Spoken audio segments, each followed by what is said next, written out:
सांगली वानलेसवाडी येथील एका कुटुंबातील लोक यात्रेसाठी गावी जातात अज्ञात चोरट्यांनी घराचे कुलूप तोडून घरफोडी केली आहे।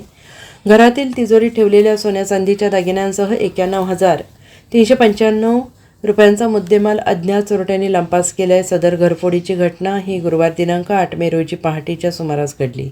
या प्रकरणी सुभाष अण्णाप्पा कांबळे वय वर्ष 50 राहणार वानलेसवाडी यांनी विश्रामबाग पोलीस ठाण्यात फिर्याद दिली आहे। याबाबत अधिक माहिती अशी की सुभाष कांबळे हे आपल्या कुटुंबियांसह वानलेसवाडी परिसरात राहतात। बुधवार दिनांक 7 रोजी रात्री 8:30 वाजण्याच्या सुमारास कांबळे हे कुटुंबियांसह कोल्हापूर जिल्ह्यातील त्यांच्या मूळ गावी खालवाड येथे यात्रेसाठी गेले होते। यावेळी गुरुवारी पहाटेच्या सुमारास अज्ञात चोरट्यांनी घरी कोणी नसल्याचं पाहून घराच्या दरवाजाचे कुलूप तोडून आत प्रवेश केला। घरातील लोखंडी तिजोरीचे लॉक तोडून त्यात ठेवलेले 51,395 रुपयांचे सोन्या चांदीचे दागिने आणि 40,000ची रोकड असा एकूण 91,395 रुपयांचा मुद्देमाल चोरून पलायन केले।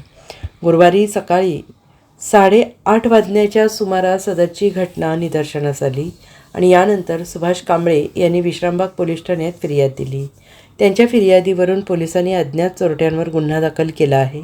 दरम्यान घटनेचं गांभीर्य ओळखून उपअधीक्षक विमला एम यांनी घटनास्थळाची पाहणी केली। Bureau report SBN Marathi Sangli.